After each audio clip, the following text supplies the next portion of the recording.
We're teaching a 10-week seminar called Digital Humanities and Pre-Modern Studies, an Introduction. So our intention was to just give people a basic introduction to digital humanities. It's becoming a very important topic in any field of pre-modern studies for funders and for jobs and for professionals in that field. So we wanted to give our students some introduction to that because it's not the sort of thing that they usually get at their home universities.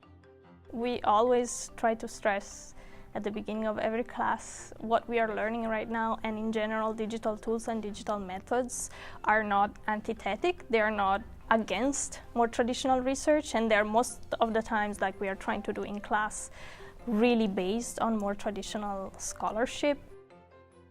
The basis of everything that we do in pre-modern studies is tied to the objects, and that includes any digital resources that are made from them. And they have to, all of those really need to keep that in mind, that what they're doing is representing this actual made object. We have primary sources inside the classroom, and this is the one great advantage of having an introductory digital humanities class in a research library that has primary source materials, that you can have these materials in the classroom. So while you're working on or thinking of digital tools, you can have the actual manuscript in front of you. So it's more direct and evident, the thought of how can I research this material that I have in my hands through digital tools.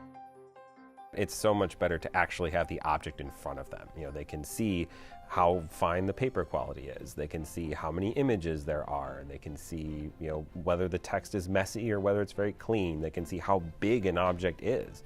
These are all things that even a picture that you see on Google will not be able to tell you. So we really want to ground them in these primary sources because they give you more of that information about how the books were made and, importantly, how they were used.